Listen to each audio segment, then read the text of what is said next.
Hello. This will be a bit different episode than majority of what I do, but because of the series How to Run a Dance School, I want to show you that shit happens sometimes. And today it happened to us. Somebody broke into our building. Oh, yeah. So no cheery mood, no jumping around, no laughing. I still had the idea to make a video for you, mainly because this is my way to let the steam off. Basically, I'm now waiting for the police to come and do whatever they want to do, investigate something, maybe take some prints. There is some shoe print on the door. I'll show you that in a minute. And I'm waiting also for the locksmith that is going to secure the front door that was broken in. So, running a dance school is basically like running every other business. There are problems that people don't see. There are problems that people don't know about. Yeah, so sometimes you guys think that I come here for 2-3 hours a day. I do my classes, I go home, and I'm happy. But reality is that these problems appear on regular basis. Yeah, so let's say we have a leak in toilet, has to be fixed. Today it's a bit more serious than that because, like I said before, somebody broke in. I'll show you how it looks in general. So this is the door they broke in through. The door is very damaged. It's a, you see, like quite strong metal industrial door. And the lock, completely damaged. Woohoo!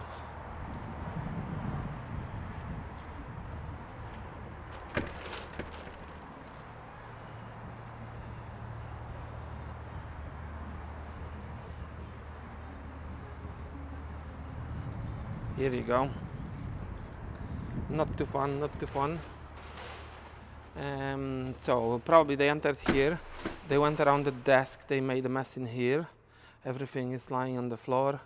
I didn't touch much yet because police wants to come. By the way, I phoned them, yeah? And it took very long time to report the crime in general. But then they say, okay, we'll phone you in a few minutes and we'll arrange that somebody is going to come. And what happened is that somebody phoned me back and they said, we are arranging a team to come and do the investigation work, and they are going to be here on Saturday. And when I'm recording, it is Wednesday. So do they really think that I'll keep this mess here till Wednesday? Do I believe that they will recover any prints or they will do anything about it? Of course not. Of course not. We have cameras outside, but obviously, as always in UK, there is a problem to access anything. So probably we'll have some footage from outside, what doesn't give much. But the biggest problem is the internet connection here. You remember when I was making live classes, we always had problems with internet connection, and that affects also our cameras work, because sometimes live feed is disappearing. Yeah? So in theory, the image should be uploaded to the cloud, but when internet is rubbish, then obviously we have breaks.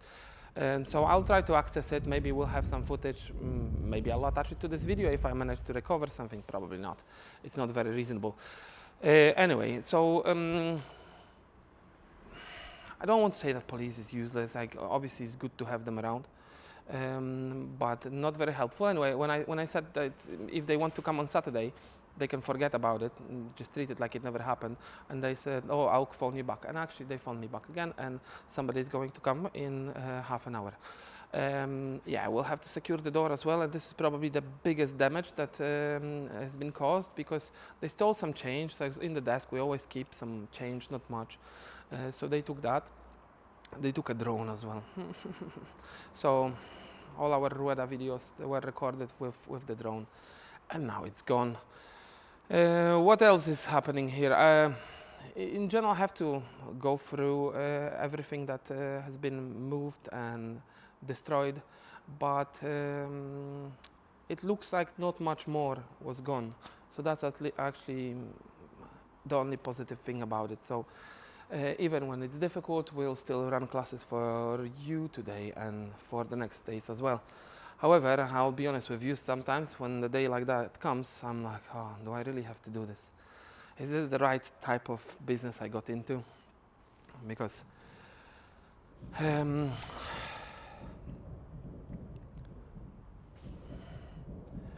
because it's relatively easy to run classes in a club, pub. You have no overheads, no problems, no break-ins, no cleaning, nothing. You can just do whatever you like. And when you decide to run a dance school, basically there are all these other problems, like day-by-day problems that people don't know and they don't experience if they do it in clubs, pubs, and even if they rent a studio for hours. They just don't care about it, yeah? So if it comes to your mind to open your dance studio, know that this might happen. It's the first time it happened in this building.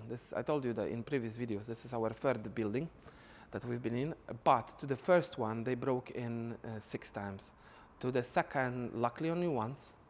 And this is the first one here. I mean, luckily once. So in total of 10 years, I'm trying to laugh about it, but it's not super funny. But in total, in nearly 10 years of running La Suerte, we've been broken into 8 times. Interesting. In most of cases, they don't steal much because we don't keep here much. Yeah, like majority of things I take away.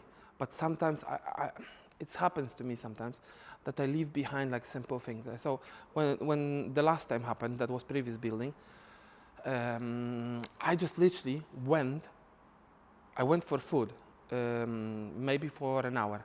And the door was locked. We had magnetic door that you could open only with code, but somebody forced himself into the building, and I left my laptop because I just went to get food, and I even hid it, but the only place he searched was where I left my laptop, and he took my laptop and boom, disappeared. That was the only thing he stole.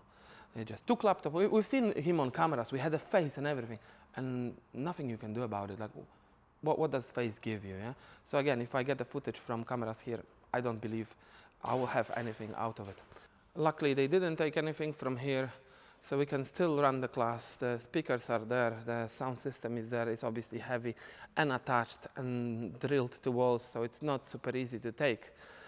But if anybody had equipment, obviously they could have taken this as well, and obviously some big cars. So that's why it makes me think that it was some local drug addict that just needed cash quickly and took simple things. Yeah, really.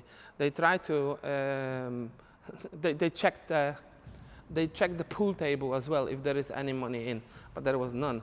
But it just shows you like what was the mindset of the thief. Yeah, like he goes for easy, quick cash. Yeah? If anything requires a bit more work, then they wouldn't do it. But obviously, it causes a lot of problems for us. Sometimes I'm thinking I should simply get back to IT and work there instead of running my own business. In general, I like running business. I won't lie to you. I don't know if I would find myself back in a full-time job. It would be pretty difficult, and that would be a massive change. I don't know if I would ever like to do it. Probably I just have to go through this, let's call it shit, day by day. So as you can see, shit happens. Hopefully next time I'll see you in the video that will be a bit happier and I will teach you something again. Anyway, thanks for watching. Bye-bye.